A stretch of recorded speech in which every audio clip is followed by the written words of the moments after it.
Hello po sa lahat ng nakikinig sa channel na ito. Ang kwento pong ibabahagi ko ay kwento ng lolo at lola ko. Noong bagong lipat pa lamang sila sa bayan namin sa Antique. Itago na lang natin sila sa pangalang Lola Minda at Lolo Boy. Hindi ko nababanggitin ang mismong barangay pero napakatagal na panahon na itong nangyari. Mga dekada 60 pa. Noong ipinagbubuntis pa lang ng lola ko ang mama ko. Bale, ang mama ko ngayon ay 57 years old pa lang.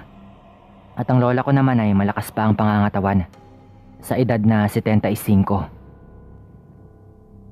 Maaga daw kasi siyang nagbuntis noon pero pinangatawan na naman ni lolo ang responsibilidad niya.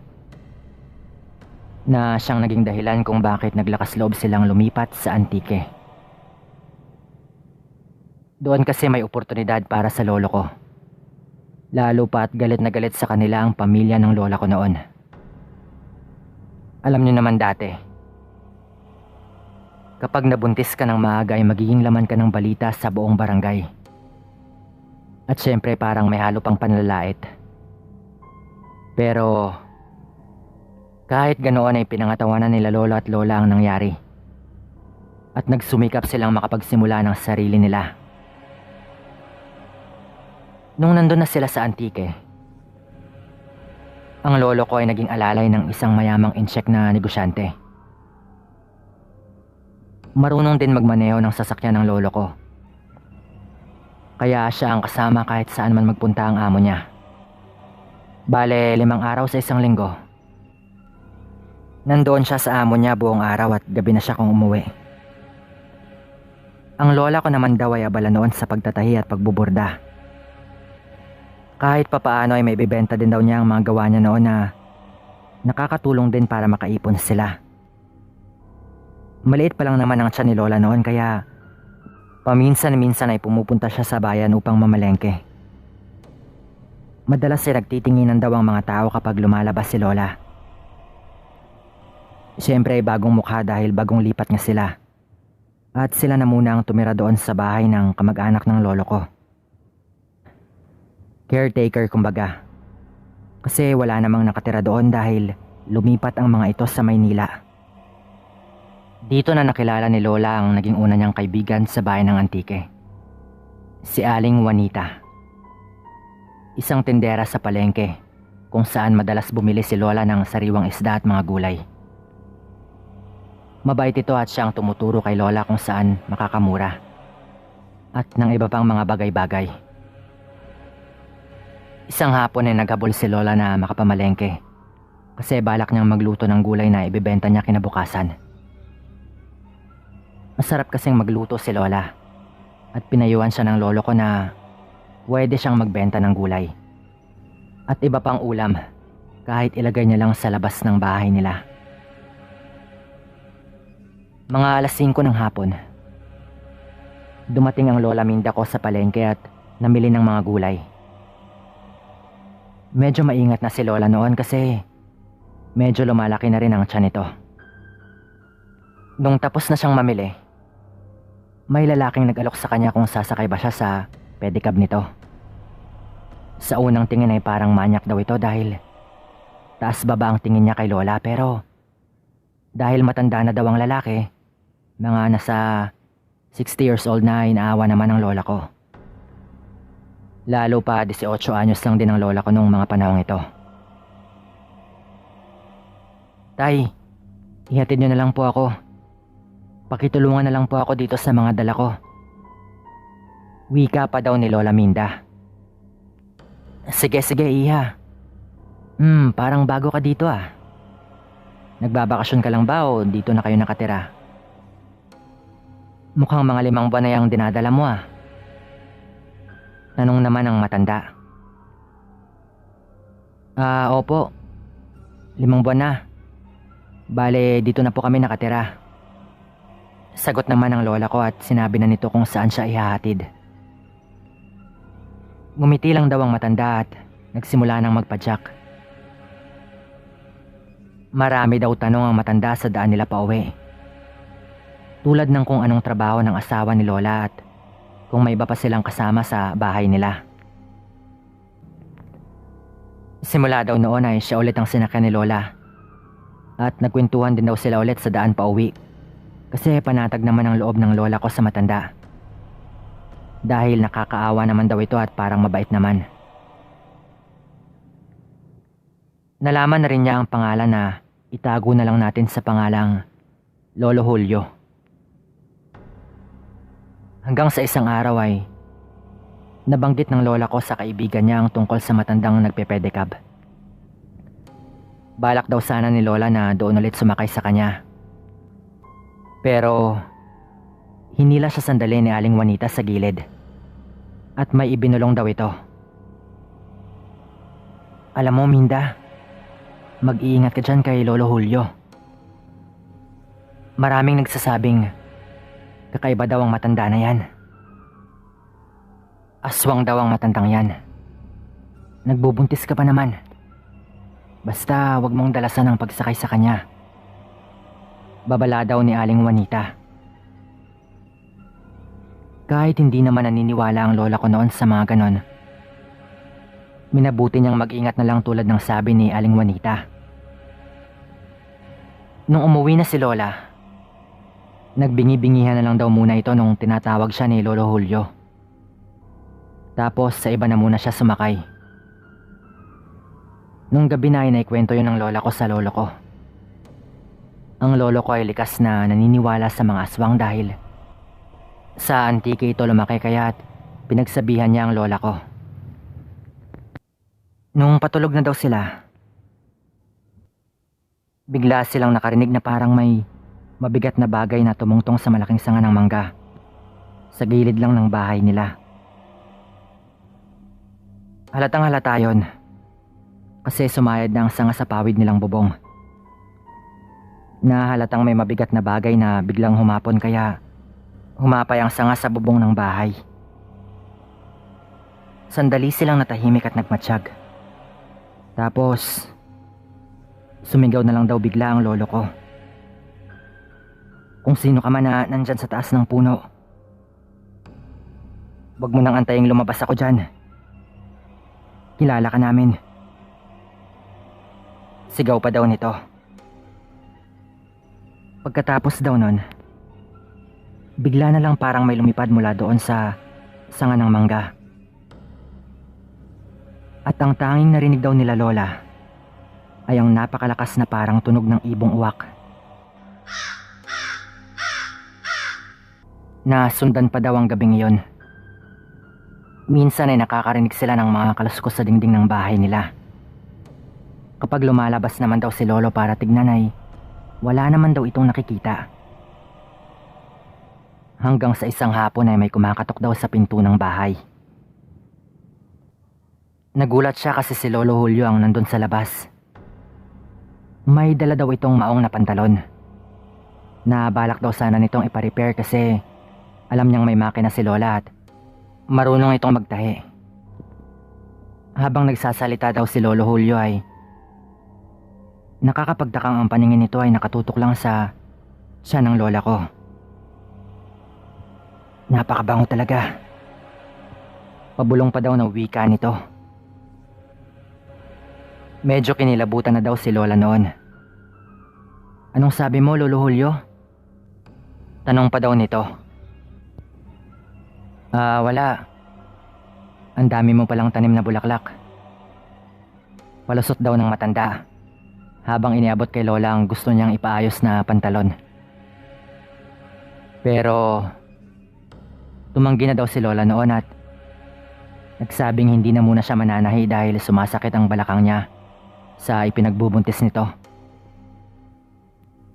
Nung sinabi daw yun ng lola ko, biglang nagbago ang ekspresyon sa mukha ni Lolo Julio at parang nagalit daw ito. Aba, iha. Mukhang totoo nga ang napansin kong iniiwasan mo ako Hayaan mo. Madalas naman ako mapadaan dito Bibisitahin kita. Hindi naman ako masamang tao Nga pala, nandito ba ang asawa mo? Tanong pa daw nito. Habang sinasabi daw niya yon ay nagkataong lumabas na ng kwarto si Lolo. At sinenyasan niya si Lola na sabihing wala siya doon. Para akalain ng matanda na mag-isa lang si Lola nung araw na yon. Nagkataon kasi na hindi siya pumasok kasi nag-aalala siya kay Lola. Wala po Lolo eh. Baka anong oras pa mamayang gabi yon makauwi. Kasi abala sila ng amo nila. Kunwaring sagot naman daw ng lola ko. Ngumiti lang daw ang matanda na parang natuwa siya na mag-isa si Lola. At nagpaalam na itong umalis. Nung hapon din na yun ay nagasa ng itak si Lolo. Hindi ito basta-basta lang na itak. Kahit medyo maikli ito ay gawa ito sa tanso. Galit na galit daw si Lolo noon at magbabantay siya magdamag. Lalo pa't sigurado siya na aswang nga talaga si Lolo Julio. Wala pang kuryente noon sa lugar nila Lolo. At wala pa rin namang mga telebisyon noon. Kaya maaga talaga natutulog si Lola. Madalas ay natutulog na siya kasi kahit nakalakang pinto ay may susi naman si Lolo. Dahil madalas daw ay gabing-gabi na ito kung umuwi.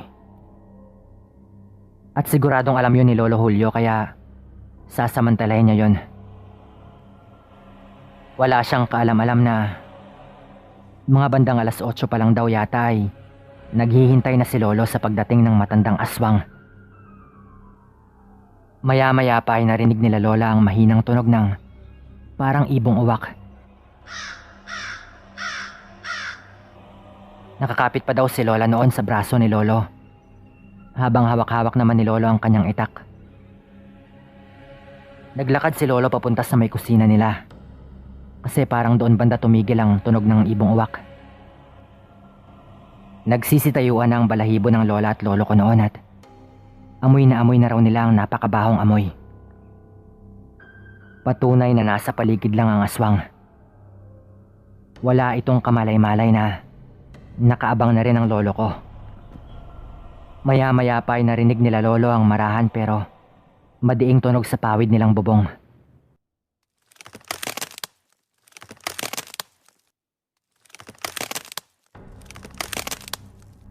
Marahan itong tinutungo ang direksyon papunta sa kwarto nila Lola. Doon ay mabilis na umakyat ang Lolo ko sa pader, dala-dala pa rin ang itak. Balak nitong tagain ang aswang sa itaas ng bubong. Ang Lola ko naman ay hawak-hawak lang ang rosaryo at nagdadasal. Nang matsyempo ang saktong nasa itaas na ni Lolo ang naglalakad sa bubong, mabilis na yung tinusok ng paulit-ulit. Pinagtataga niya yun.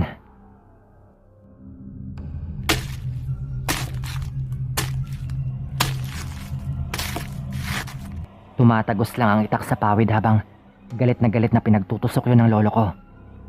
At pinagmumura niya ito. Hindi na daw napigilan ng Lola ko na sumigaw nang makita niyang tumatalsik ng dugo mula doon sa itak. Nakumpirma nilang tama nga ang hinala nilang aswang ang nasa bubong nung marinig nila ang malakas nitong pagsigaw dahil sa labis na sakit.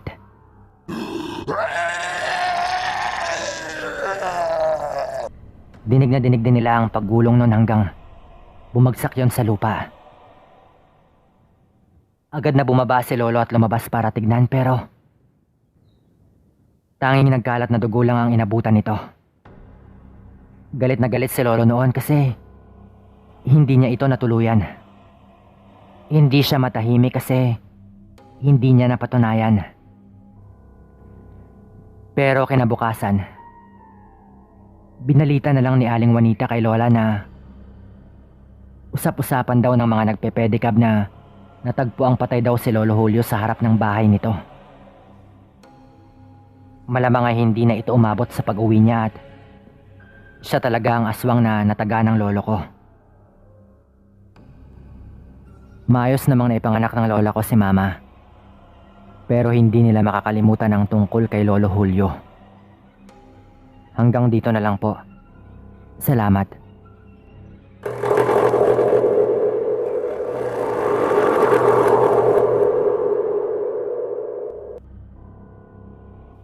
Kwento ito ng tito ko. Doon pa kami nakatira noon sa Iloilo mga taong 1995, kung hindi ako nagkakamali. Magkatabi lang ang bahay namin ng tito ko at sa harap nun ay ang lupang sinasaka namin. Ang tito kong ito ay bata pa ng mga panahong yon at mga 7 taon lang ang agwat namin. Si Papa kasi ang panganay. At ang tito ko naman ang bunso sa kanila. Ang tito kong ito ay mahilig dumayo sa ibang barangay kapag may sayawan kong bisperas ng fiesta. Isang gabi nagpaalam itong pupunta sa kabilang barangay kasi may sayawan daw doon. Siyempre wala naman kila lola kasi madalas niyang gawin yon kapag may fiesta sa ibang barangay. Pero nag-umaga na at lahat ay hindi pa rin nakakauwi si tito. Kaya talagang nag-alala sila lola noon. Lalo pa at first time yun na hindi siya umuwi agad. Hindi rin naman ito umiinom dahil sakitin ito at bawal sa kanya ang alak. High school na ako noon kaya nung pinuntahan nila sa kabilang barangay mga 6:00 pa lang ng umaga, sumama na rin ako. Medyo malayo-layo yun pero wala pang masyadong tricycle na pumapasok doon dati kaya nilalakad lang talaga ng mga tao madalas. Yan ay kung wala kang sariling motor. Marami rin kasing may mga motor noon. Nung malapit na kami sa naturang barangay, nagulat kami nang makita naming lumabas si tito sa may palayan, sa may gilid lang ng daan. Punong-puno ng putik ang damit nito at punit-punit pa yon. May mga kalmot din ito sa katawan. Mapapansin din na parang natatakot pa rin ito at laking tuwa niya nung makita niya kami. Tinanong namin siya ng tinanong kung napano at bakit ganon ang itsura niya. Pero hindi ito nagsasalita at ang sabi niya lang ay doon na lang pagka-uwi sa bahay niya ikukwento. Pagdating namin sa bahay nila, agad itong naghugas ng katawan. Nagpalit ng damit at nagdikdik ng bawang. Nung hinubad niya ang damit niya ay doon namin mas nakita ang iba pang mga kalmot sa katawan niya. Inutusan niya pa akong ilagay ang ibang dinikdik na bawang sa mga sugat nito. Nung naupo na siya ay pinilit siya ni Lola na magkwento sa amin. Nanginginig ang kamay ni Tito noon nung nagsimula na siyang magkwento. Ang sabi niya sa amin, nung papunta pa lang daw siya sa sayawan ay may nakasalubong daw itong matandang lalaki. Pero hindi niya maaninag ang mukha nito.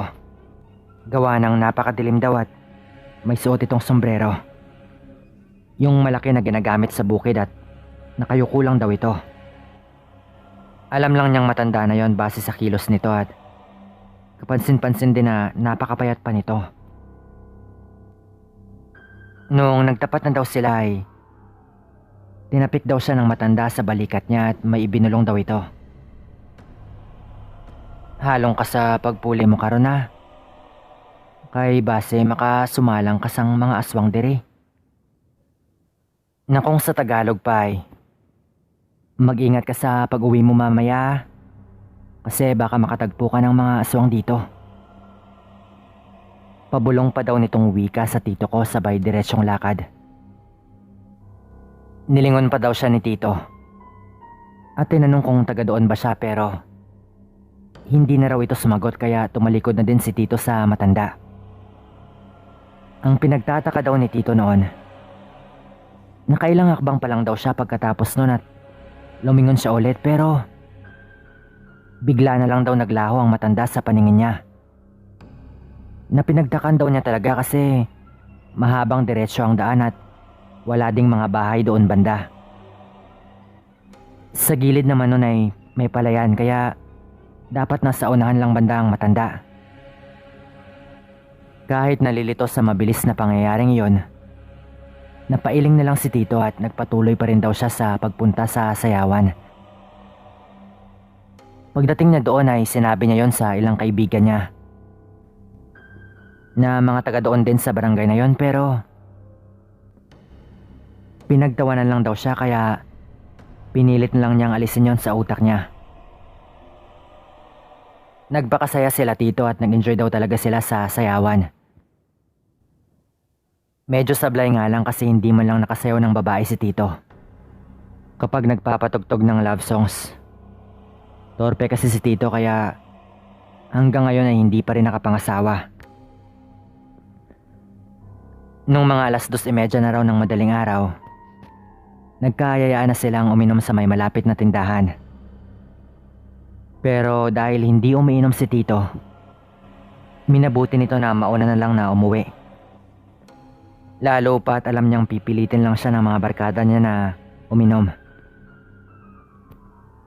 Naiwan ang mga barkada niya sa tindahan. At naglakad naman mag-isa ang tito ko. Hindi naman ito natatakot kasi sanay naman siyang maglakwatsa sa gabi.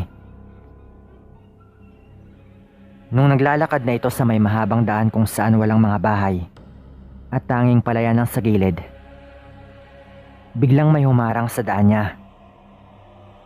Napatras daw agad si Tito kasi napakalaking asong nakaharang sa daanan nito. Naglalaway daw ito at makikita ang mahahabang pangil. Umaatras na daw ang tito ko noon kasi wala siyang dalang kahit anong armas. Sinubukan din niyang pumulot ng bato at batuhin yon pero ayaw daw talaga nung umalis.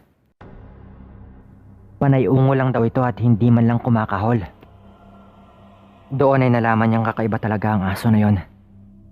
Lalo pa't napakalaki daw nun. Nung akbang tatakbo na sana ang tito ko pabalik doon sa may sayawan kung saan maraming tao, bigla raw umatake ang malaking aso at sinunggaban ng tito ko. Dahilan upang gumulong sila sa palayan sa gilid ng kalsada.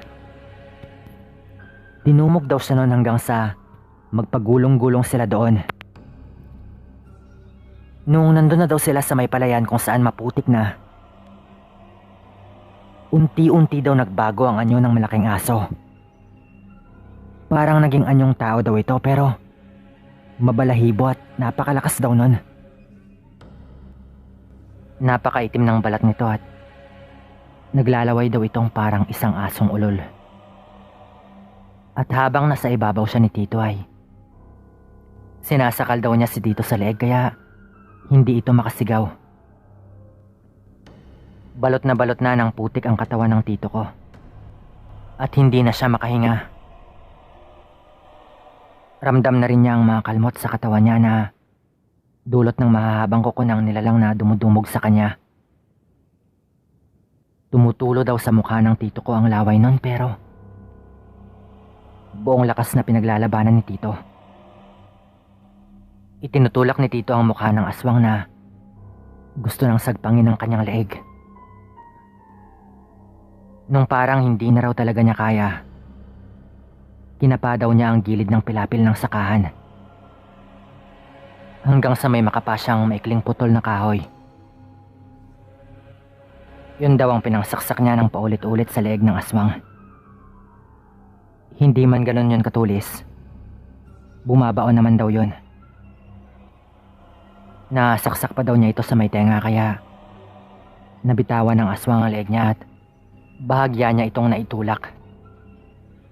At pinagsasaksak daw niya ang mukha ng aswang hanggang sa tamaan na rin ang mata nito.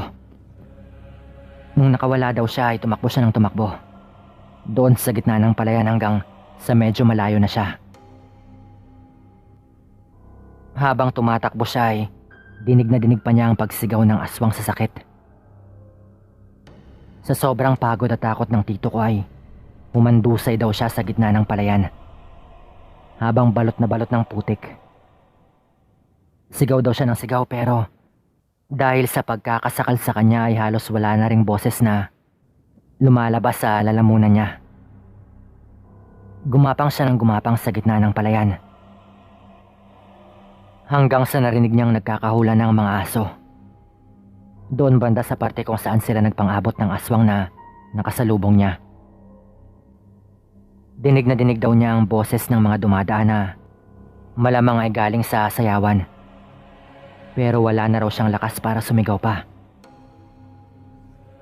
Yun daw ang huli niyang naalala at nagising na lang siya na medyo maliwanag na.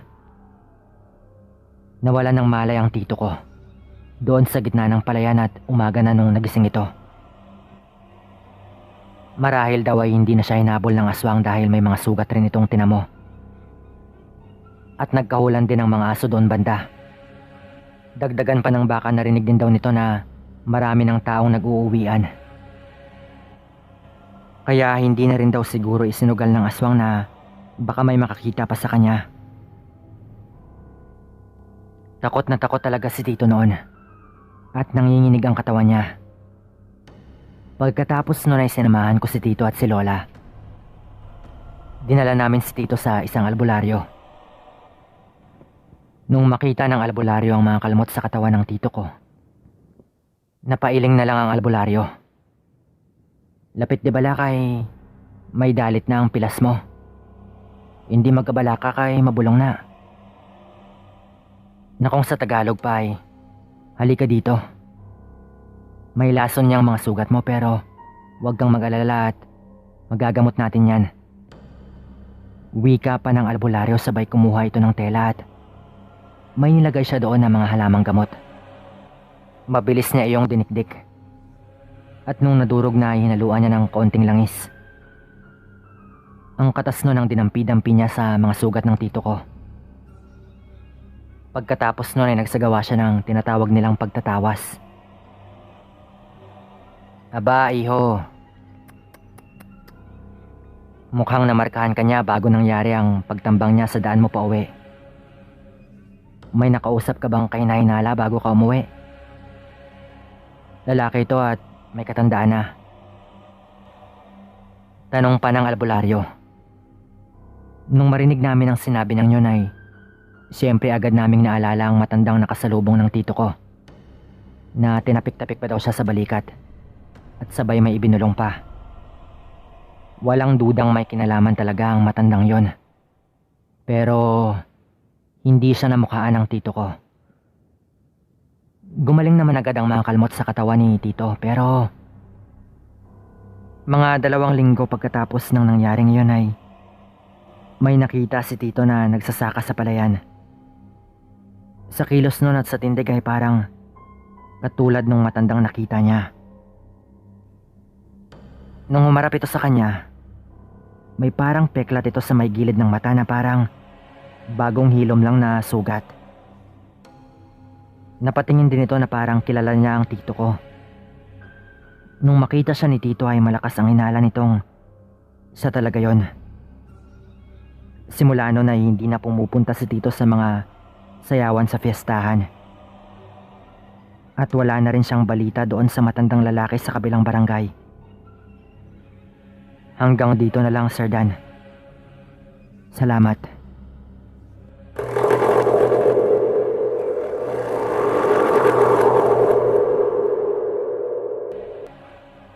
Kamusta po sa inyo? At sa mga kapwa kong tagapakinig sa channel na ito. Itago nyo na lang po ako sa pangalang Gardo. Yan na lang ang ginamit ko kasi isa rin akong security guard. Taga Bicol po ako at nangyari po ito taong 1997. Ilang taon din akong naging gwardya sa isang establishmento. Hanggang sa nagkasakit ako kaya kinailangan kong magpagaling ng mga 1 taon.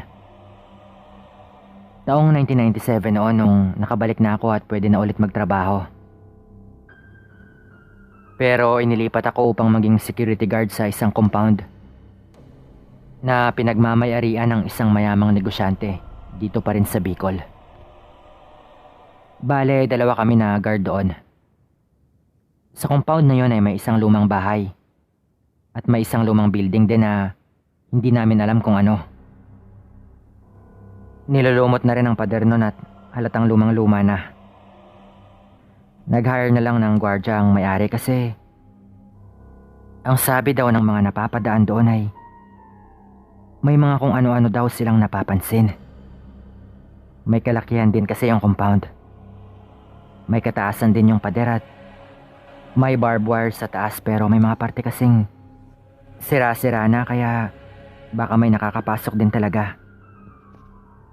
May mga drawing at kung ano-anong nakasulat sa pader ng lumang building na magpapatunay na may nakakapasok talaga dito. Pero ang sinasabi nilang napapansin nila kung gabi ay walang kinalaman sa mga ganoon. Pagkat nakakakilabot daw na mga pangyayari ang napapansin nila. Ang sabi ng kasama kong gwardya na nauna sa akin ng mga 2 linggo, may nakapagsabi daw sa kanya na may nakakakita daw na may lumalapag na malaking ibon doon sa rooftop ng lumang building. Nga pala, mga 4 na palapag lang ang building at hindi naman kalakihan. Sabi pa ng kasama ko, ilang beses na daw na nangyayari yun na ayon pa sa ilang taga doon, parang isang napakalaking paniki daw ang lumalapag ayon sa mga nakakita. Nung nilibot namin ang bawat sulok ay kapansin-pansin nga na may mga patak ng dugo sa ibang parte. At may mga durog-durog na buto na hindi kami sigurado kung sa tao ba o sa hayop. Mga 5 taon na daw kasing abandonado ang lugar na ito. Pinupuntahan lang daw minsan ng may-ari para i-check yung bahay. Pwede pa kasi talagang i-renovate yung bahay, kaya kinuha kaming gwardya dahil balak daw ng may-ari na ipaayos. Bale, ang tulugan pala namin ay sa baba lang ng lumang bahay. Sa may garahe kasi noon ay may dating storage room. At may katabi ding kubeta. So bale, pinalinis lang ang storage room at inayos para maging komportable naman ang pananatili namin doon. Wala naman din akong masabi sa may-ari kasi napakabait talaga nito.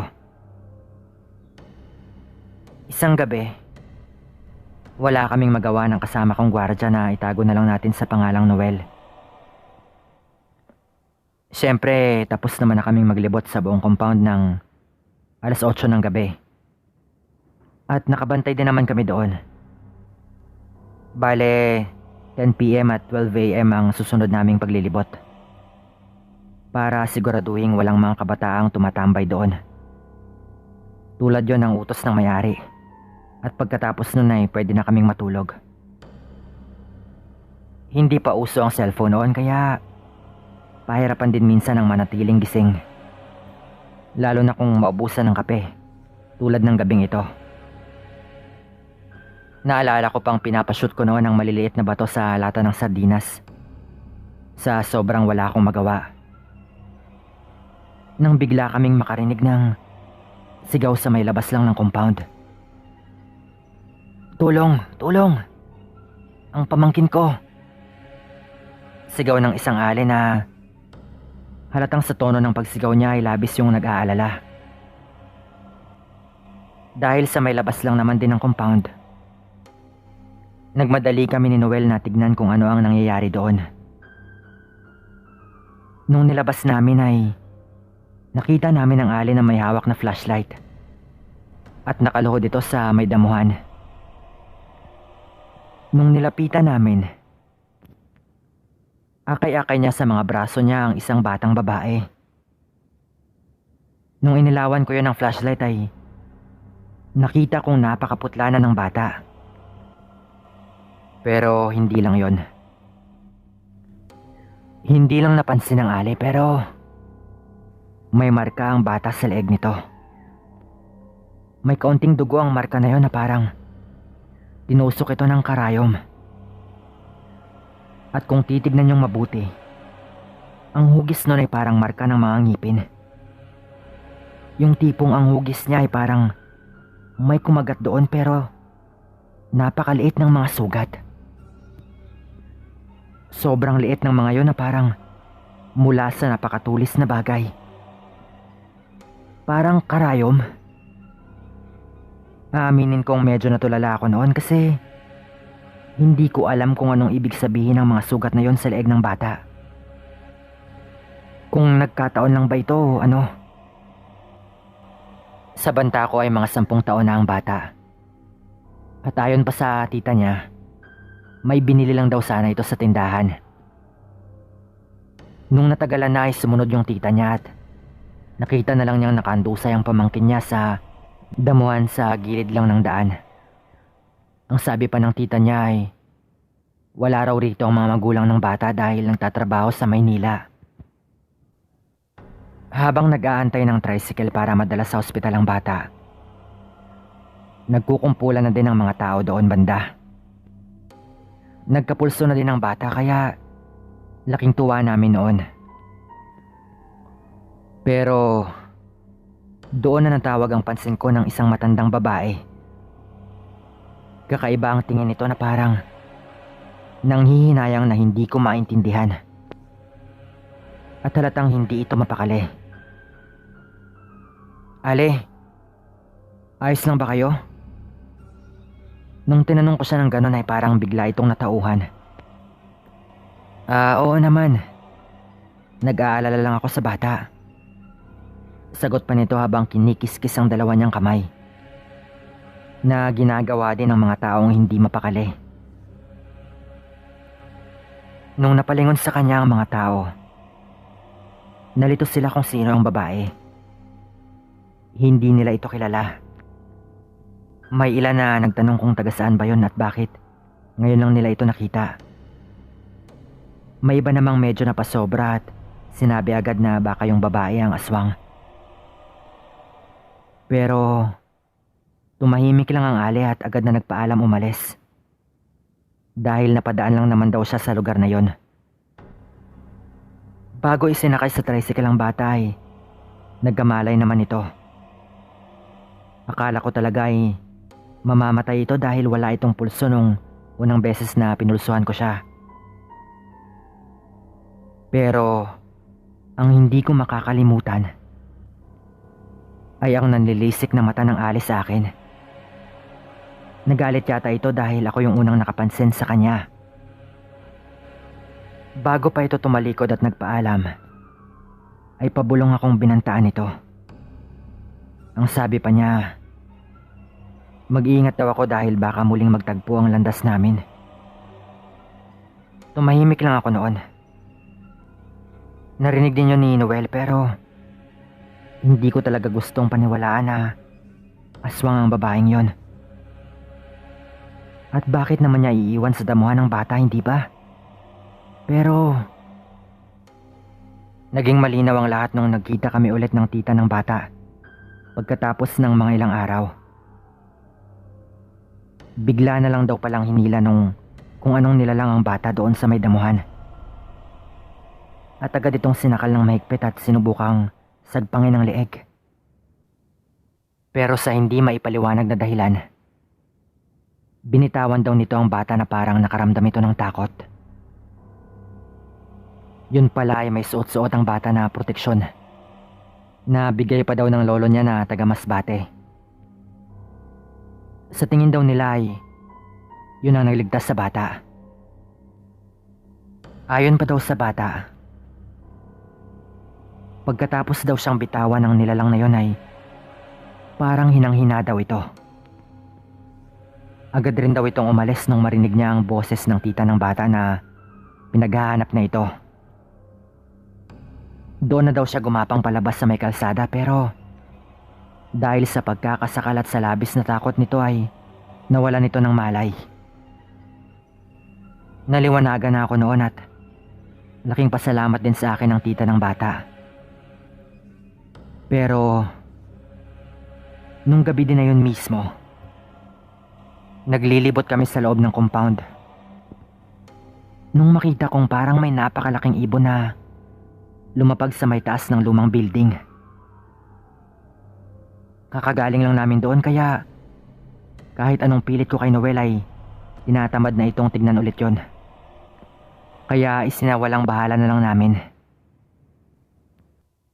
Nung natutulog na kami ay nagising kami kasi may masakit sa tenga kaming tunog na naririnig.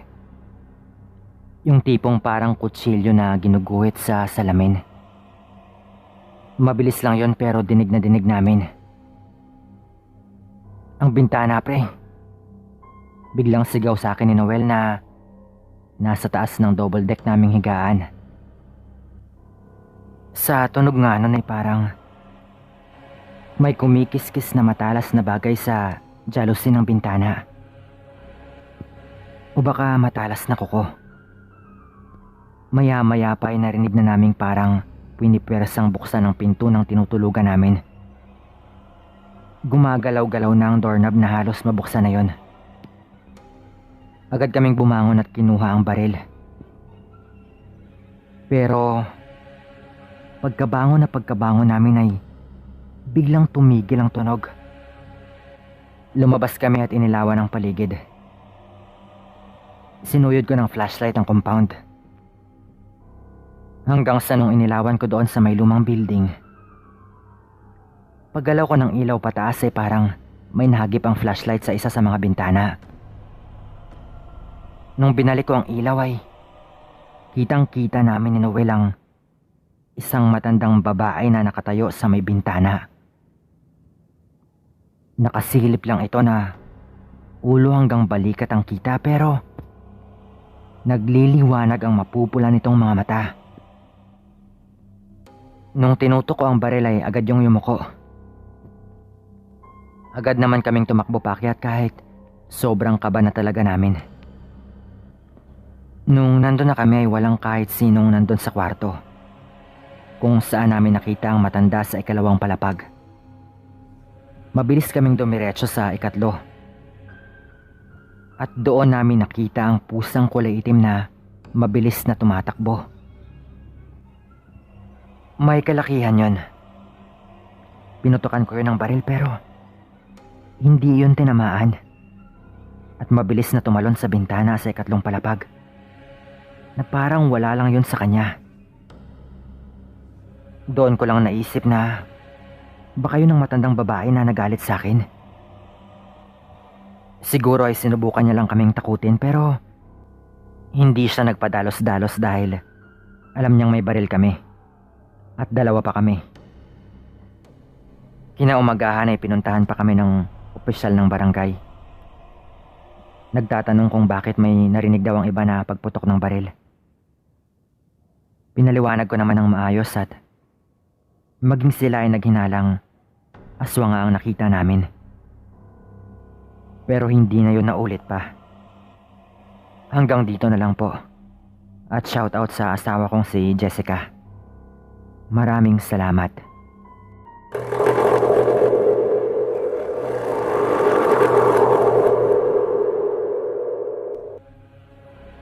Magandang araw po sa inyong lahat. Tawagin niyo po akong Tisoy. Totoong palayaw ko po yan. Taga-Panay po ako pero hindi ko nababanggitin kung anong probinsya. Nasa high school na ako noon nung laking tuwa ko kasi sa wakas ay magkakaroon na kami ng kapitbahay. May bumili na kasi sa bakanting lote sa tabi namin na sobrang tagal nang ibinibenta pero walang bumibili. Agad na sinimula ng pagpapatayo nila ng bahay doon. Umabot yata ng mga 3 buwan bago yun natapos. Yung bahay kasi namin ay parang sa dulo na ng barangay namin. At wala kaming katabi. Sa isip ko noon, at least may katabi na kami sa wakas. Linggo ng umaga noon at kakagaling lang namin sa pagsimba sa bayan. Nung may dumating na truck na may kargang mga kagamitan. Maya-maya pa ay dumating pa ang isang sasakyan. Yun yata ang may-ari ng bagong gawang bahay. Napatigil ako noon kasi gusto kong makita ang magiging kapitbahay namin. Unang bumaba ang isang matandang lalaki. Umikot siya at pinagbuksan ng pinto ang sa tingin ko noon ay asawa niya na may katandaan na ring babae. Sa banta ko, pareho silang mga nasa 60 years old na. Medyo nadismaya pa ako noon gawa ng sobrang gusto ko talagang magkaroon ng kapitbahay na kaedad ko. Umaasa kasi ako na sana ay may kaedad ko na magandang babae ang maging kapitbahay namin. Pero wala talaga eh. Dalawa lang sila at matatanda na. Ang sabi ni Mama, mga retired professionals daw ang mag-asawa. Maganda yung bahay at may kalakihan pero wala pang pintura ang bubong nila. Hindi pa kasi uso ang colored roof noon sa lugar namin kaya mano-mano pang pipinturahan ang bubong. Bale, inilagay na ang bubong kahit wala pang pintura tapos saka na lang pipinturahan.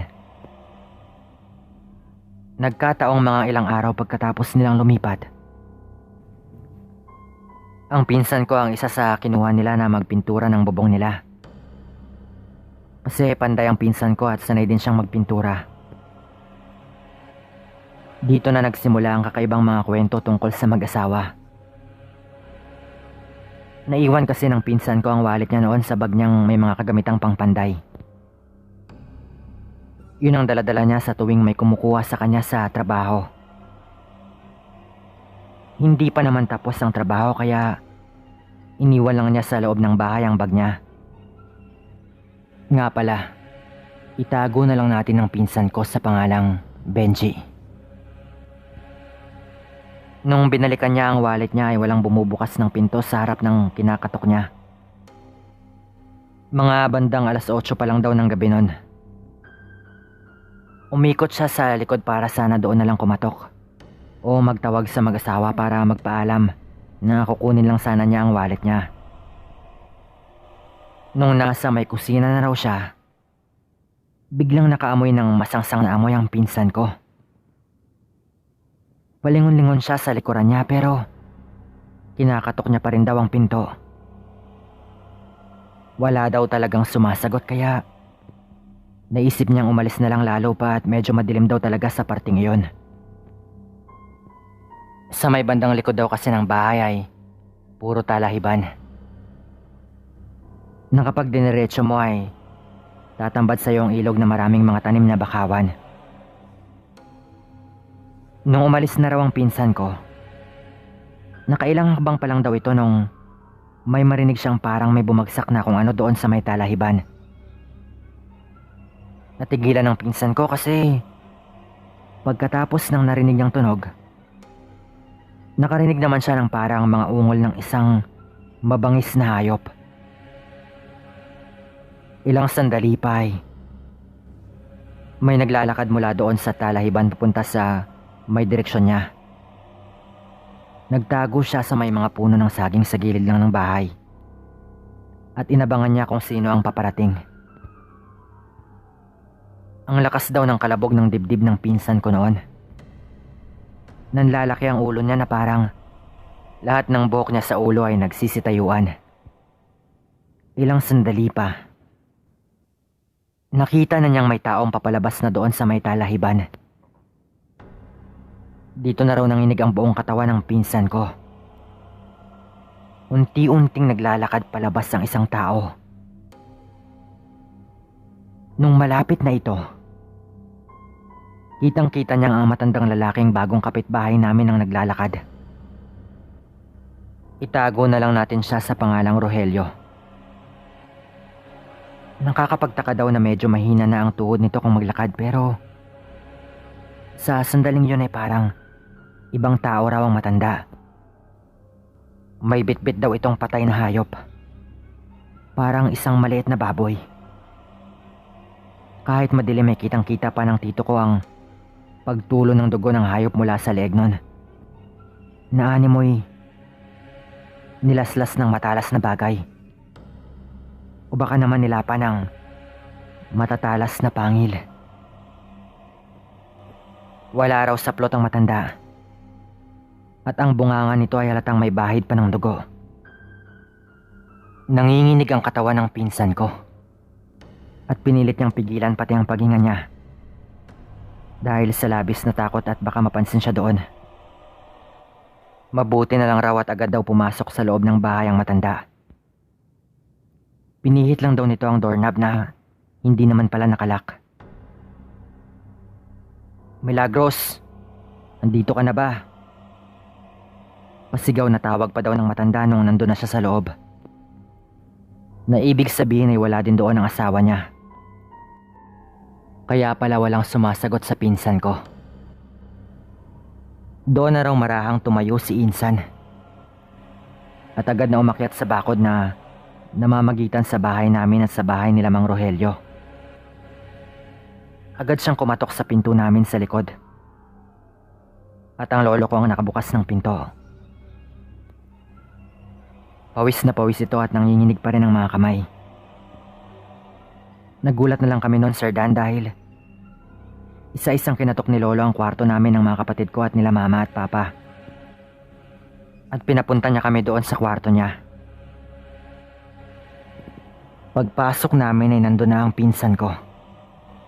Ikwinento niya sa amin ang mga nakita niya. Ngumiti lang si lolo at tumingin sa papa ko. Ang sabi pa niya kay papa, sabi ko naman sa'yo anak may kakaiba sa mag-asawang yan. Mukhang kailangan nating bantayan itong bagong kapitbahay natin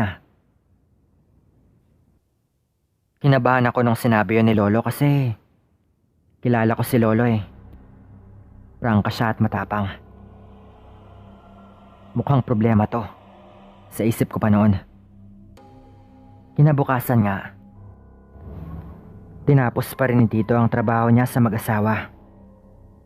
Pero hindi niya kinain ang pamerienda sa kanya. Nagpalusot na lang daw siyang medyo masama ang tiyan niya. Nung bandang tanghalian naman ay doon kumain ang pinsan ko sa bahay namin.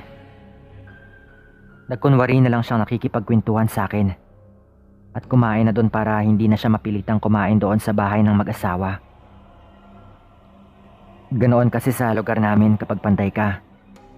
Libre na rin ang tanghalian mo. Kumakain na kami ni Insan nang nagtawag si Mang Rogelio doon sa kabilang bakod. May dala-dala itong pinggan na parang may lamang ulam. Nahihiya naman si Insan kaya tatayo na sana ito para kunin yon, pero bigla yung pinuntahan ng lolo ko. Ano ba yan? Tanong pa ni lolo sabay lumapit kay Mang Rogelio. Mababa lang naman kasi ang pader ng bakod. Karne ito. Ipapaulam ko sana kay Benji kasi hindi naman siya kumain ng tanghalian dito. Sagot pa ni Mang Rogelio. Kitang-kita namin ni Tito kung paano tinitignang mabuti ni lolo ang ulam. Na parang pinapahiwatig nitong wala siyang tiwala sa luto ni Mang Rogelio. Nako, pasensya na pre Hindi kami mahilig sa karne. Kumakain naman na si Benji kaya ayos lang. Sagot pa ni lolo. Sige na, masarap to. Baka gusto mong tikman muna. Nakangisip ang wika ni Mang Rogelio habang nakatingin ng masama kay lolo. Alam ko na noon na medyo galit na si lolo kaya ako na lang sana ang kukuha para tapos na ang usapan. Pero nung lumapit ako, Apo, kumuha ka nga ng kalamansi muna dyan. Alam mo kasi Rogelio, huwag kang magagalit Maraming aswang dito sa lugar namin. At parang nadadagdagan pa. Kaya mahilig kaming magpatak ng kalamansi sa mga pagkain na bigay lang sa amin. Hanggang sa nakasanayan na namin at gusto na namin ang lasa kapag pinapatakan muna ng kalamansi. Apo, bilisan mo. Masarap to kung may kalamansi. Narinig ko pang sigaw ng lolo ko. Pero nung nakakuha na ako ay ngumiti na lang si Mang Rogelio. At nagsabing, Aba, ay kung hindi nga kayo mahilig ay di sige na lang. Iuwi ko na lang at kami na lang ang kakain nito. Bigla niyang bawi na parang kinabahan ito nung nabanggit na sa usapan ng pagpatak ng kalamansi. Simula nung araw na yon ay hindi agad naging maganda ang samahan naming magkakapitbahay. Ilang araw pagkatapos nun, Nagulat kami kasi nagkalat sa likod ng bahay namin ang mga alaga naming manok. Wala nang buhay ang mga yon. Galit na galit si Lolo noon at wala siyang ibang maisip na gumawa kundi si Mang Rogelio. Pero pinalagpas namin yon. Lumipas ang ilang araw at tumambad muli sa amin isang umagang iba't ibang patay na hayop sa likod ng bahay namin. May patay na aso na may hiwa sa leeg. May patay rin na pusa na ganon din. At mga manok na hindi naman namin pagmamay-ari. Lahat ng mga yon ay may laslas sa leeg. Ang aso at pusa ay wasak ang tiyan. Nalaman na lang namin na ang iba naming kabarangay ang may-ari nun. Ang ipinagtataka namin ay bakit dito sa bakura namin itinapon? Para kami ang pagbintangan malamang. Nakita pa naming tuwang-tuwa si Mang Rogelio. At nakangisi pa itong parang demonyo habang nagtataka kami sa nangyari. Galit na galit si Lolo noon at gusto niyang kumprontahin si Mang Rogelio pero pinipigil siya ni Mama. Hanggang sa isang gabi, nagising kami nang may paulit-ulit na kumakalampag sa bubong ng bahay namin. Magigising ka talaga dahil manipis lang ang yero ng bahay namin. Yung tipong kapag may mabigat na naglalakad doon ay bumabaon sa yero ang bawat hakbang kasi medyo nayuyupi ang yero. Sa tingin namin noon, gusto lang talaga kaming gambalain na parang naghahamon. Pero nagulat na lang kami nang may magkakasunod na putok ng baril kaming narinig. Sinundan yun ng mga pagsigaw at boses ni Lolo. "Rogelio! Hayop ka! Lumabas ka!" Sigaw pa ni Lolo. Nagsilabasan kaming lahat pero nung lumabas na kami ay nandun na si Lolo sa likod ng bahay nila Mang Rogelio. Pinaghahamon niya ito.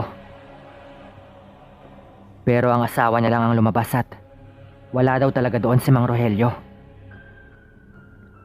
Inakyat namin ang bubong at nakakapagtakang may mga bakas ng putik sa itaas.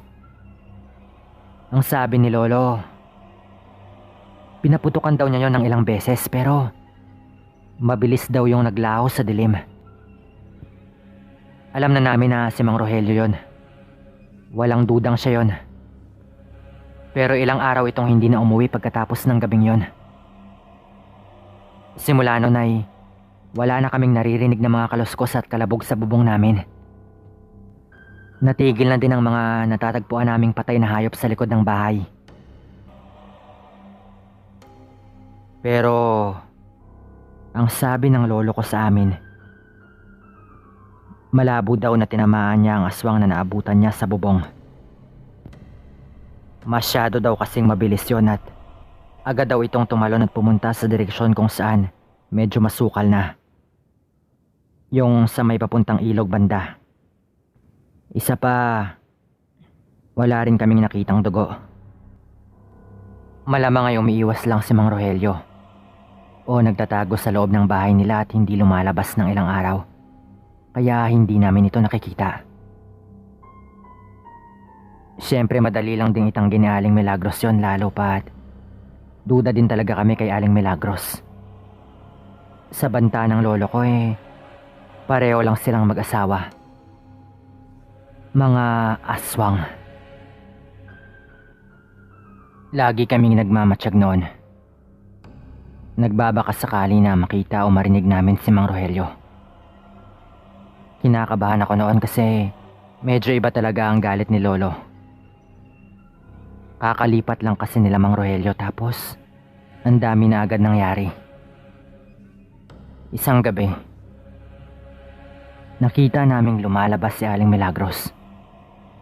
Sa paglabas niya ay kitang-kita ko na bago magsarang pinto, may isang anino pa ng tao na nandun sa loob. Pero hindi ko nakita kung sino. Malamang ang asawa niya yon. Sa isip ko pa noon. Hindi lang ito lumalabas. Lalo pa at nagbanta ang lolo ko na problema talaga ang kahihinatnan kapag magpakita sa amin si Mang Rogelio. Si Aling Milagros naman ay wala rin masyadong masabi, na parang inaamin nitong aswang nga ang asawa niya. O baka silang dalawa. Lumipas pa ang ilang gabi hanggang sa may isa na namang katakatakang pangyayari akong nasaksihan. Ang bintana ng kwarto ko ay direktang kaharap ng pintuan ng kusina nila Aling Milagros. May ilang metro lang at pader lang ang pagitan. Nakaupo lang ako sa may bintana nang mapansin kong marahang bumukas ang kusina nila Aling Milagros. Pagbukas noon ay anino ng animoy, isang aso ang una kong nakita. Napatingin ako at sandaling nag-abang. Maya-maya pa ay lumabas nga ang isang asong kulay itim. Tumitingin-tingin ito sa paligid na parang tinitignan at baka may tao. Kahit aso lang yon ay napakalaki talaga nun. Kaya bahagya akong nagtago sa pwesto ko at sinisilip ko lang ito. Nagulat na lang ako nang bigla itong tinawag ng boses na alam kong kay Aling Milagros. Pinapapasok niya ang malaking aso. Nakakapagtaka talaga yon kasi unang beses ko palang makita ang malaking aso na yon sa bakuran nila. Pangalawa ay nung tinawag siya ni Aling Milagros. Tinawag niya yung Pangga. Sa isip ko pa, Pangga rin ang naririnig kong tawag niya kay Mang Rogelio. Bakit niya naman tatawagin din ng ganon ang aso, hindi ba? At sa tono ng boses niya, parang nag-aalala itong may makakitang ibang tao sa malaking aso na yon. Kahit ako ang tatanungin kakaiba rin talaga ang kinikilos ng aso. Ang daming tumatakbo sa utak ko noon. Paano kung si Mang Rogelio nga talaga ang aso na yon? At sa tuwing lalabas siya sa gabi, nagpapalit anyo lang ito at patuloy sa pangangaswang sa kung saang lugar. Sinabi ko yon kay Mama kaya nagsimula kaming magkabit ng halamang pangontra daw sa aswang sa mga bintana namin. Nakalimutan ko ang tawag namin doon sa lugar namin pero iyon ang halamang parang baging at mapait. Kung hindi ako nagkakamali ay makabuhay ang tawag nila doon sa Tagalog. Pero hindi ko na talaga maalala kung ano yung tawag namin doon dati. Hindi namin sinabi kay Lolo ang tungkol sa nakita ko kasi tulad nga ng sabi ko, sobrang prangka ni Lolo at wala itong pakialam. Siguradong kukulitin niya ulit si Aling Milagros kung nasaan nga ba si Mang Rogelio. Tuwing gabi noon, panay pa rin ang alulong at ahulan ng mga aso namin. Tuwing bandang hating gabi hanggang madaling araw. Lalo na kung mga 3:00 ng madaling araw. Minsan ay naririnig kong bumubukas ang pinto nila Mang Rogelio sa mga ganong oras. Siguro ay yun ang oras na umuwi na siya o baka silang dalawa. Pagkatapos lumabas ng hating gabi. Paano ba namang hindi kami mag-iisip ng mga ganon? Ibukod pa doon sa nangyari nung gabing pinaputukan ng baril ni Lolo ang aswang sa bubong namin. Sa ilang buwan nilang pananatili doon ay bilang lang sa kamay na nakita naming umuusok ang kusina nila. Ibig sabihin parang hindi talaga nagluluto ng pagkain ng mga ito. Sa totoo lang, yung huling beses na napansin kong nagluto sila nung kinuha nila ang pinsan ko na magpintura ng bubong nila. Lumipas ang ilang araw at hindi pa rin namin nakukumpirma yung tungkol kay Mang Rogelio. Hindi naman kasi pwedeng basta-basta na lang namin pasukin ang bahay nila. Baka kami pa ang ireklamo. Pumunta noon sila mama sa kabilang baryo. Deboto kasi si mama ng patron nila at bisperas noon ang fiesta ng baryo na yon. Bale, taon-taon ay umaattend si mama ng parang parade nila sa maliit nilang festival bilang selebrasyon sa patron saint nila kumbaga. Pagkatapos noon ay may misa ng mga 6 ng gabi. Makikibisita at fiesta pa si mama at papa lagi pagkatapos magsimba. May handa naman kasi ang mga kakilala nila kahit bisperas pa lang. Nung bata pa ako ay sinasama nila ako doon pero nung panahong ito ay hindi na ako sumama pa. Tinatamad kasi ako noon lalo pa at matanda na rin ako para bumuntot-buntot pa kila mama. Dahil nga ang bahay namin ay sa may bandang dulo ng baryo, hindi na pumapasok doon banda ang tricycle. Parang looban na kumbaga na kakaunti lang ang mga bahay. Dadaan ka pa sa may tabing ilog banda pa uwi doon sa amin. Sa daan na yun ay maraming puno ng kawayan sa magkabilang gilid at medyo makipot lang din ang daan. Kabutungan ang tawag namin doon banda. Butong kasi ang tawag namin sa kawayan dito sa lugar namin. Kung tama ang pagkakaalala ko, nagsisimula na rin ang tigtalambo noon kung saan sinasabing nangangati ang mga aswang. Nagiging agresibo ang mga ito. Mga bandang 10:00 na rin ng gabi noon nung naglalakad na si mama at papa doon banda. Nakainom si papa noon pero nasa tamang pag-iisip pa naman ito at hindi naman ito ganun kalasing. Nung nandun na daw sila banda sa tinatawag naming kabutungan, nakarinig daw sila ng parang may tumatakbo sa gilid ng daang yon. Nagsimulang magtayuan ang mga balahibo nila.